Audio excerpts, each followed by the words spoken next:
Hola, it is Joe Pardavila. Welcome back to Forbes Books Radio. The other day I fell into a rabbit hole of knowledge as I was looking up information about human resources. And according to Wikipedia, the human resources field began to take shape in 18th century Europe. It built on a simple idea by Robert Owen and Charles Babbage during the Industrial Revolution. Robert and Charles concluded that people were crucial to the success of an organization. So joining me today is the guy who's writing the book on human resources. His name is Bill Lyons. He's the chairman and CEO of Lyons HR and the author of the upcoming book, We Are HR, the Small Business Owner's Definitive Guide to Professional Employer Organizations. Hello there, Bill. Hey, Joe. How are you? Good to be with you. Good. Well, let's just start with it because, obviously we're sort of in this strange world we're living in, and I'm sure human resource departments across the country, no matter what industry they're in, are kind of feeling it right now. So what is going on in the world of HR right now?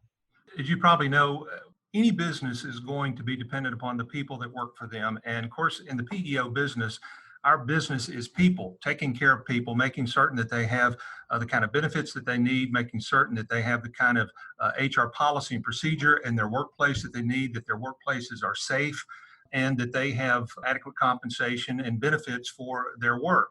And so with everything that's been going on in our country, all over the world with the pandemic, that entire dynamic has been disrupted. And so what we're seeing, a lot of our clients have grown really dependent upon some of the things that we provide for them. Of course, with what's happened, over the last 2 months, no one 5 months ago would have been able to predict this.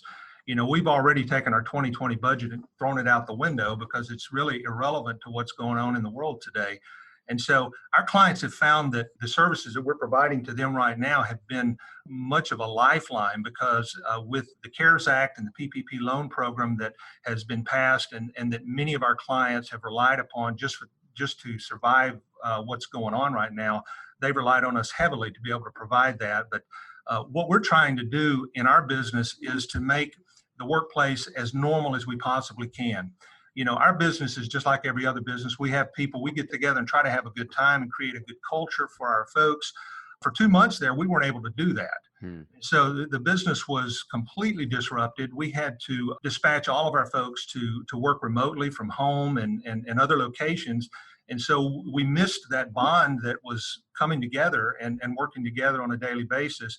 And we really missed that. And so over the last couple of months, as we were working from home, we became more dependent on these type technologies, Zoom and Microsoft Teams and the kind of things that we needed. We want to put a face with the voice and be able to see each other and be able to interact in real time.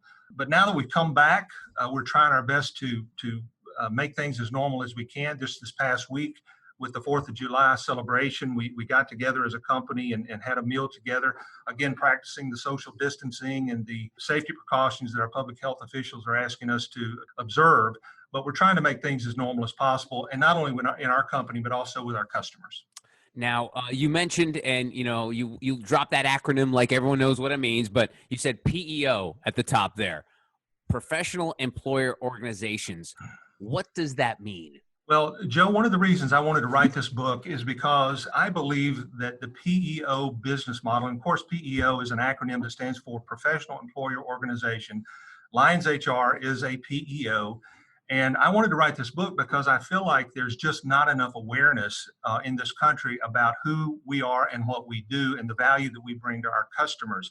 The PEO business targets companies that have between, say, 15 and 100 employees. The average PEO client has around 20 to 22 employees. And so, we find that small business owner finds a tremendous amount of value in the comprehensive nature of the services that we provide, from payroll tax reporting, HR compliance, policy procedure, safety and risk management, and then of course a full array of benefit options. And so when you think about those 4 general categories, those are very time-consuming responsibilities that most business owners have to take on for themselves unless they either have to hire a high-cost HR department, or they can outsource it through a PEO, in which case they have these things managed for them on a very capable and professional way by a team of subject matter experts. And so that's sort of what we talk about in the book. One of the chapters talks about the pillars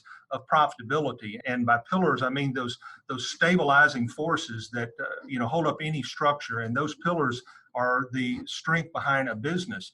The stronger a company's people are, the stronger that company is going to be, because I believe happy employees make happy companies, and happy companies make happy customers and profitable companies.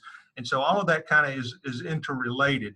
PEOs, to me, I may sound a bit prejudiced because that's the business I'm in, but again, Sure. that's why I wrote the book. I want people to know that the PEO business is out there. When you have a legal problem, you call a lawyer. If you have a tax problem, you're going to call a CPA. If you have an HR problem, we want you to call a PEO, because a PEO is going to be in the best position to help you. Now, I got a sneak peek of the book called We Are HR by Bill Lyons, and you call PEOs America's best kept secret. Why? Why don't people know more about PEOs? I think when I say it's the country's best kept secret, it's not very well understood. The retention rate of companies who partner with a PEO is about 97%. And so once a company decides to partner with a PEO, the value that they receive from that PEO is so strong that they're almost never going to leave that relationship, because there's so much value there. But it is a best kept secret, and maybe that's a misnomer, because the purpose of the book is to educate the public. Our industry association is NAPIO, which stands for the National Association of Professional Employee Organizations. Its sole mission is to educate the public about our industry, and to also represent our interests before Congress and in legislative matters, both at the state and the federal level. Never have they shone brighter than they have during this pandemic. We've just seen a tremendous amount of value come from them. But the value that a PEO provides to their customers is one where all of the required responsibilities of an employer are taken care of by a team of experts, allowing the business owner to focus on things that are mission critical. Those things that are going to make them more money, that is, focusing on their product or service, or focusing on their customers, their service to their customers, or focusing on growing their business in some other way, and not focusing on their health insurance renewals, or wondering about a workers' compensation audit, or an OSHA visit, or those type of things. Those are the kind of things that business owners are on the hook for and responsible for, but those are the kind of things that never make you money. Those are the kind of things you need to get someone who knows what they're doing to take care of for you, so you can come over here and do the things that are going to make your business more profitable. Now, also in the book, you mentioned that only 175,000 American small to medium businesses are using a PEO, and that's just 15% of the marketplace. So if the value is so amazing, why is this market penetration so low? Well, until 2014, there really was not any legal certainty in the federal tax code about PEOs. And so because some business owners were confused about the business model, what is co-employment? What does that actually mean? Okay, co-employment just means that an employee has two employers. They have a common law employer and a statutory employer. The common law employer is the workplace employer that directs and controls the work product, and the statutory employer is the one that takes care of all the tax and the payroll responsibilities and the other fiduciary type responsibilities that every employer has. And so there's a lot of confusion around that in the public. And so what I'm trying to do with this book is sort of peel that back and simplify it. We're not getting into the nuts and bolts and any granular level about how the business model works. What we're trying to do is explain at a very high level how the business model works. We explain in the book how the industry started. We explain some of the early sins of our pioneering, groundbreaking forefathers. We explain some of the ground-shaping legislation that's really formed our business. We talk about the SBEA, which is the Small Business Efficiency Act, which really was a watershed moment for our industry, because it's what ushered in the certification program for PEOs, and it gave legal certainty at the federal level. We talk about the way that a PEO affects the culture of a company. And so we have made it an objective and a priority, really, in our industry to educate the masses. The thing is, our industry is not going to appeal to large employers. A large employer, Microsoft, Amazon, any of these companies, they're going to have large, massive HR infrastructure in place. But In the book, we talk about Joe's Auto Repair, which is a small auto repair shop that has 30 employees. Okay, perfect PEO prospect because number one, he's too big to ignore the HR responsibilities that are his, and he's too small to afford a large HR department. And so a PEO is a perfect fit for a company like that. And so, we're trying to raise awareness with the book. And I think on the other side of this pandemic, I think there's going to be a huge surge in interest in our industry. Now, Lyons HR, now, as you can tell, I'm not very bright. So you run a customized co-employment arrangement with your clients. For myself, probably not for anybody else listening, but can you simplify that? What is the easiest way to explain what customizing a co-employment arrangement means? Well, when you think about employment, you think about a two-way relationship. You think about an employer and an employee, two entities there. There's the employer and then there's the employee. When you introduce a PEO into the mix, a PEO is taking on certain employer responsibilities. In order to allow the employee to participate in the PEO's workers' compensation plan, in order to allow the employee to participate in the PEO's sponsored health plan or 401k plan, that PEO has to be an employer of those employees. And so by that sense, you have a co-employer relationship with that employee. You have XYZ company who is, let's just say, is a manufacturer and he has 30 employees. XYZ company is going to oversee the manufacturing of those products and direct and control what those employees do at the work site. The PEO, on the other hand, is going to sponsor the 401k plan. The PEO is going to sponsor the health plan and is going to craft the HR policy and procedures that are going to govern how that business is run from an HR perspective. Now, the PEO does not come in and tell the business owner how to run their business. They don't. We are advisors. We're people who come in and say, here's the best way from an HR perspective to handle this particular sticky situation. It may be an employee disciplinary matter. It may be an employee termination. It could be an EEOC complaint or some other matter along those lines. A PEO is going to come in and manage those issues on behalf of that employer. And here's the key distinction. A PEO is liable in a PEO relationship with their client. So the PEO has, if you want to say, skin in the game. The beauty of a PEO relationship with the client is able to share employee-related liabilities with the PEO. And so as a result of that, the PEO has a vested interest in the workplace safety of that client. The PEO has a vested interest in the workplace policy and procedures of that client. They want to make sure that the handbook is spot on accurate, that it not only is customized to that particular client's requirements, but it also meets all of the DOL and federal regulations of everything that has to be in there, and that it's not in any violation of any current law. So the PEO has skin in the game. And so that's really the only relationship that I'm aware of where an employer can actually share the employer liability associated with their treatment and relationship with their employees. Oh, that's great. Now, so in the book, you mentioned it already about the mechanic, the car garage that, what other types of companies do you work with at Lyons HR? Like, it probably runs the gamut, but just give me some example of what small businesses you work with.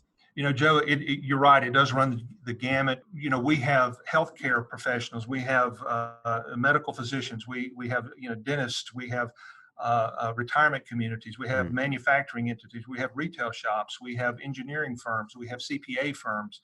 Okay. We have law firms.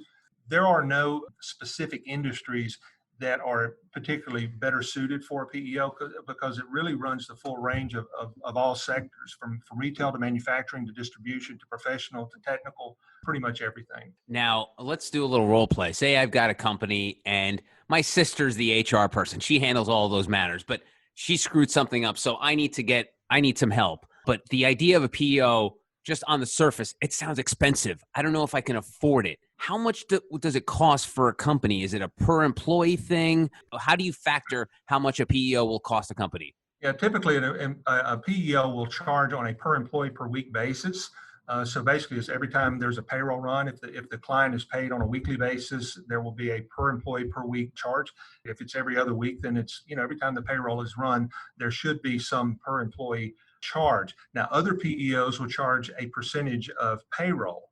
And that tends to get more expensive the higher the average pay is. So if you have, a firm full of attorneys who are all making 150,000 plus per year, they may balk at a percentage of payroll, whereas another firm that might have an average salary of 35 or 40,000 per year per employee, a percentage of payroll for them might be a better option. At Lyons HR, we typically will quote a per employee per payroll fee for the services that we provide, and it's almost always more economical than what an employer could go out and hire one HR professional. And for the fee that we charge, they get not only our legal counsel, they get our HR support specialists, they get our risk management specialists, and they get our benefits advisors. All of that for one fee. Wow. I mean, just talking to you for like 20 minutes, Bill, it almost seems silly for a small business not to have PEO. It makes so much sense to have one. I mean, well, it makes sense to me too, Joe, yeah. And that's why I wrote the book. And again, I think certain states have adopted the PEO business model more so than other states. Now, Lyons HR is based in Alabama. And I know when we first started into the business and we were talking to people about co-employment, we were talking to folks about PEO, and in many cases we had to educate them on what it was. And just as you and I have gone through this conversation and you had very fundamental questions about how does this work, they would have those questions. And so we would have to educate them on the business model before they would even entertain the idea of using our services. Now, you go to other states like Florida, there are great adoption rates in the state of Florida. Arizona is another state, Texas, New York. These are states that have been very receptive to the idea just because it's just been more successful in those states, and there have been more operators in those more densely populated areas. Alabama in the heart of Dixie, in the heart of the Southeastern Conference, if you will, is not a state that had embraced the PEO business model. And we're here to try to change that. Wow. So, and by the way, congratulations. You guys have been doing it for 25 years, right? That's right. We are in our 25th year. And of course, we started the year thinking this was going to be a year of celebration. Oh, of course. COVID had never, ever entered our mind. When January 1, 2020 rolled around, we thought, okay, 2020, clear focus, everything was going to be on the 2020 and a vision and all these kind of acronyms that we thought about. And then all of a sudden March hit and all of that went out the window, and we had to completely pivot and get into COVID crisis management and get into helping our clients navigate something that none of us had ever seen in our lifetimes. All right. So you mentioned COVID. We talked about it a couple times here. As you know, COVID has had probably the largest impact on small businesses. I mean, you keep hearing these just horrific numbers about restaurants and small businesses not being able to survive this. Obviously, you're sort of built on the backs of small businesses. How much does it worry you that some of these small businesses are not going to get on the other side of this? Well, it is a concern. I think that there will be a number of fatalities as a result of this crisis, businesses that are going to close up shop. We've already seen that in our business. We've had clients that just were not able to weather the storm and have elected to close shop.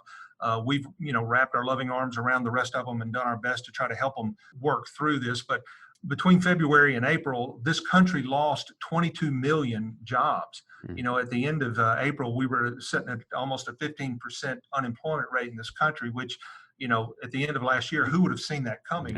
We were at below 4% unemployment.